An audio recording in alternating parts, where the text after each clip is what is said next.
भगवान ने कहा आपने हमारी द्वारिका के गौरव को बढ़ाया है कि आप सूर्य लोक से जाकर मणि लेके आए, सूर्य से को प्रसन्न करके उनसे मणि लेके आए। होता ना गौरव बढ़ता कि नहीं। अब एक भारतीय व्यक्ति लखनऊ के शुभेंदु शुक्ला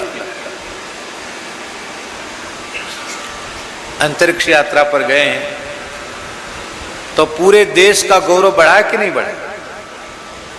तो भगवान ने सत्राजित की प्रशंसा की कि तुमने सूर्य लोक में जाकर भगवान सूर्य को प्रसन्न किया, उनसे मणि लेके आए, हमारे द्वारिका के गौरव को तुमने बढ़ाया, बहुत अच्छी बात है। लेकिन हम तुम्हें एक सलाह देते हैं और बहुत ध्यान से सुने। भगवान की सलाह एकदम सही थी, न्यायोचित थी, उसमें कोई छलावा नहीं था, कोई कपट नहीं था। भगवान ने कहा देखो इतनी जो मूल्यवान, मूल्य क्या अमूल्य, यह अमूल्य मणि जो 8 भार सोना रोज उगलती है, इस मणि को सुरक्षित आप नहीं रख सकते।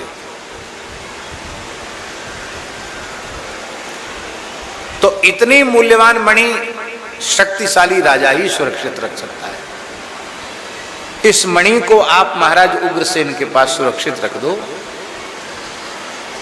ताला चाबी आपके पास रहेगा, आप रोज मंदिर खोलो, पूजा करो मणि की, सोना लेके अपने घर चले जाओ। सोना हमें नहीं चाहिए, सोना आप ही रखो, पर सुरक्षा की दृष्टि से मणि को यहां छोड़ दो। पर जो धन के प्रति जिनकी महत्व बुद्धि होती है वो किसी पर विश्वास नहीं करते। इतनी बुरी चीज है धन कि धन के प्रति जिसकी महत्व बुद्धि होती है वो अपने पुत्र पर विश्वास नहीं करता, अपनी पत्नी पर विश्वास नहीं करता, अपने भाई पर विश्वास, अरे अपने बाप पर विश्वास नहीं करता, दूसरे पर विश्वास तो करेगा कैसे।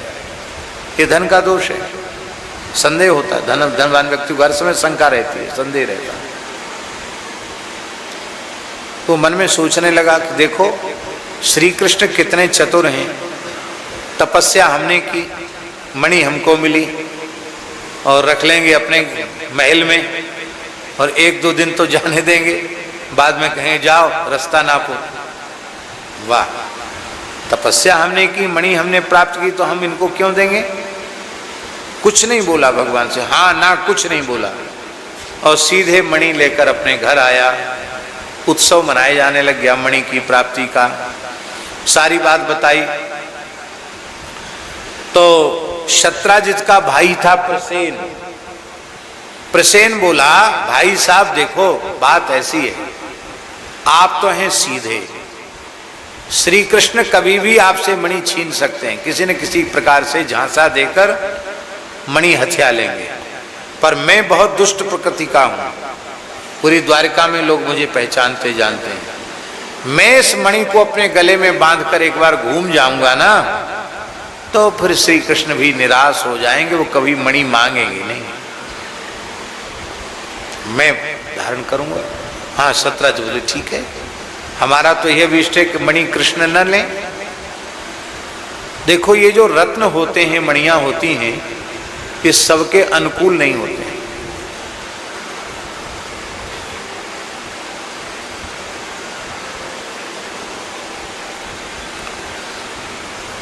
हमारे एक संत एक रत्न लेके आए, वो रत्न था पुखराज, जिसको पुष्पराज कहते हैं या पुष्पराग। पुखराज बृहस्पति का रत्न है।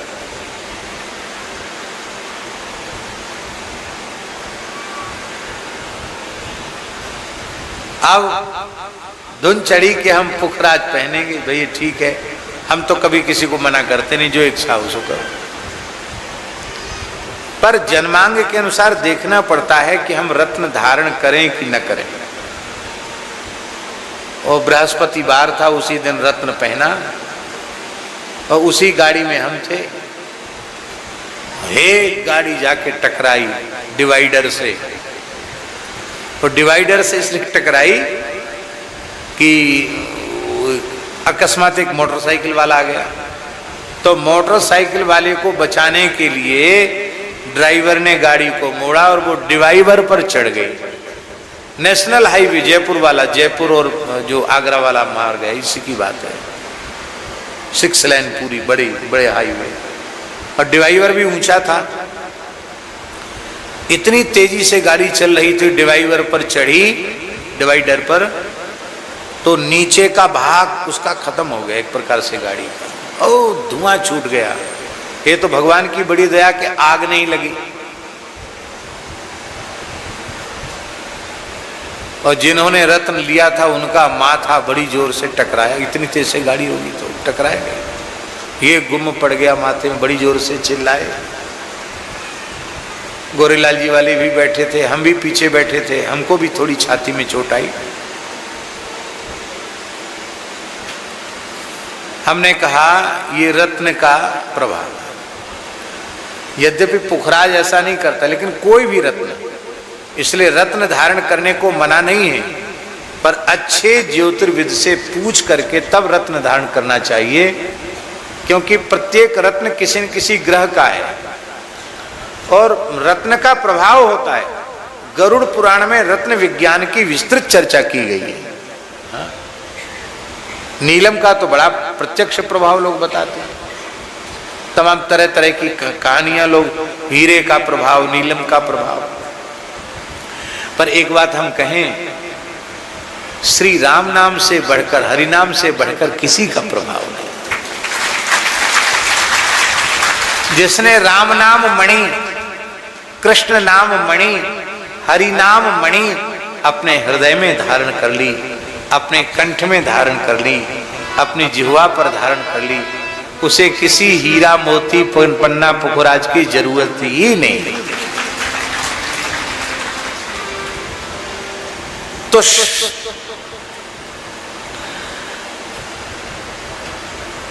प्रसेन मणि के धारण करने के योग्य नहीं था, अयोग्य व्यक्ति था। जब उसने सूर्य मणि धारण की तो तत्काल उसका माथा ठनका और वो घोड़े पर बैठकर जंगल में शिकार के लिए चला गया। शेर के साथ लड़ गया, शेर ने घोड़े को मार डाला और प्रसेन को मार डाला, और उस चमकती हुई मणि को शेर ने अपने मुख में भर लिया। भगवान श्री राम के सेना में जिनकी बड़ी महत्वपूर्ण भूमिका थी, सबसे बड़े बूढ़े जामवंत जी महाराज वहीं घूम रहे थे। उन्होंने देखा, अरे ये शेर के पास देव दुर्लभ अमूल्य मणि। उन्होंने शेर को मारकर उससे मणि छीन ली और वो मणि लेकर चले गए जामवंत जी महाराज अपनी गुफा में। और जब प्रसेन लौटकर नहीं आया तो सत्राजित को अपने भाई की खोज करनी चाहिए थी, पर खोज तो उसने नहीं की, उदास था। सत्राजित की पत्नी ने पूछा, आप उदास क्यों हैं? बोले, देखो तुम किसी से कहना मत, अपुष्ट समाचार है, मेरा भाई तुम्हारा देवर मणि गले में बांधकर शिकार खेलने गया था, लौट के नहीं आए। मैंने लौट के तो नहीं आए। हमको ऐसा लगता है कि श्री कृष्ण ने उसे मरवा डाला और मणि को ले लिया। देखो पक्की खबर नहीं है, पर किसी से कहना मत। उसने कहा, अरे भला मैं क्यों कहने वाली, मैं नहीं कहूंगी। और माताएं बुरा नहीं माने, माताएं बहुत भावुक और भोली प्रकृति की होती है, इसलिए कई बार भोलेपन में भाव वश जो बात नहीं कहनी है उसको भी वो बाहर निकाल देते हैं। माताओं में बात छिपती नहीं है। एक कथा ऐसी भी प्रसिद्ध है कि कुंती ने छिपाया था कि कर्ण मेरा पुत्र है, तो जब युधिष्ठिर सबका पिंडदान श्राद्ध कर रहे थे तो कुंती ने रोते हुए कहा, बेटा युधिष्ठिर, कर्ण तुम्हारा बड़ा भाई था, उसको भी थोड़ा श्राद्ध उसके लिए भी कर दो। तब श्राद्ध तर्पण तो कर दिया युधिष्ठिर ने, पर रोते हुए कहा, मां तुमने पहले हमको ज्ञान नहीं करा, नहीं तो महाभारत युद्ध ही नहीं होता। आज से मैं शाप देता हूं, स्त्रियों के पेट में बात पचेगी नहीं। ऐसा भी प्रसिद्ध है। जो प्रचार मंत्रालय है ना, प्रचार प्रसार मंत्रालय, सूचना प्रसारण मंत्रालय, वो तो माताओं को ही देना चाहिए। गांव में भी कोई खबर फैलानी हो, बस तो वो जो सत्राजित की पत्नी थी, वो सत्राजित से बोले मैं किसी से नहीं कहूंगी, और तुरंत अपने पड़ोस में गई। तो पड़ोसन ने पूछा, अरे बहन तुम तो बहुत प्रसन्न थी, तुम्हारे यहाँ मणि आई थी, बड़ा उत्सव हो रहा था, नाचगान हो रहा था, उदास क्यों हो गई हो? अब कुछ मत पूछो, कहने को मना किया है। अरे किसने मना किया? देख मैं अपने मन की कोई बात तुझसे नहीं छिपाती हूँ, तो तू अपने मन की बात मुझसे क्यों छिपा रही है? देख तू मेरी सखी सहेली है, यदि मन की बात छिपाए तो मेरी सौगंध है। माता ऐसे भी बोल रही, तो देखो कहना मत किसी से। हाँ अभी पक्की खबर नहीं है, हमारे देवर जी को कृष्ण ने मरवा डाला और मणि छीन ली है। मैं भला क्यों कहूंगी किसी से? वो अपने पड़ोस में चली गई। अरे बहन तुम तो बहुत प्रसन्न थी आज, बहुत, अरे कुछ मत पूछो, कहने को बिल्कुल मना किया है, मैं बिल्कुल नहीं बताऊंगी। नहीं नहीं देखो मैं किसी से नहीं बताऊंगी, तेरी सौगंध खा के कहती हूँ, किसी से नहीं बताऊंगी, केवल हमको बता दो। अरे तुम्हें पता नहीं है, सत्राजित का भाई प्रसेन, उसको मरवा डाला द्वारकाधीश कृष्ण ने, और मणि की चोरी कर ली। अरे कम से कम इनको तो लोग भगवान कहते, ऐसा काम नहीं करना चाहिए था। देखो कहना मत किसी से, पक्की खबर नहीं है। और ऐसे ऐसे पूरे द्वारिका में हल्ला मच गया, भगवान के महल तक बात पहुंच गई। भगवान ने कहा वाह जी वाह, हमने ब्रज में माखन चोरी की, केवल ब्रज की गोपियों को प्रेम दान करने के लिए, उनको आनंद देने के लिए। पर ये देखो तो सही, ये लोग माखन चोर को अब मणि की भी चोरी लगाने लगे। नाम धर गया ना हमारा चोरी का, तो जो चोरी में जिसका नाम थाने में लिख जाता है, तो भले ही उसने चोरी न की हो, कहीं चोरी हो तो सबसे पहले पुलिस उसी को पकड़ती, बताओ कहाँ चोरी हुई, तुम थे कि नहीं थे, ऐसा होता। भगवान बोले वाह, अब मुझे चोर के नाम में गिना जाने लगा, तो मैं इस झूठे कलंक का परिमार्जन अवश्य करूंगा। भगवान ने दरबार में सत्राजित को बुलाया और बोले भाई बताओ क्या बात है, सही सही बताओ, तुम्हें कहां से खबर मिली कि मैंने तुम्हारे भाई को मरवा कर मणि को लिया? सत्राजित का चेहरा नीचे हो गया, बोले भगवान क्षमा करें, मैंने कोई खोजबीन नहीं की, मैंने तो ऐसी मेरा भाई लौट के नहीं आया, इसलिए मैंने कह दिया। तो गलत कहा, ऐसे कभी पूरी जानकारी के बिना किसी का नाम नहीं लेना चाहिए। पर तुमने झूठा कलंक लगाया है तो उसको धो डालने का प्रयत्न मैं करता हूं। और भगवान श्री कृष्ण कितने कुशल हैं, इससे आज के राजनयिकों को भी शिक्षा लेनी चाहिए। जांच आयोग गठित करती ना सरकार, कोई कांड हो जाता है, एक जांच आयोग गठित करती है कि इतने दिन में वो रिपोर्ट बना करके फैसला देगा।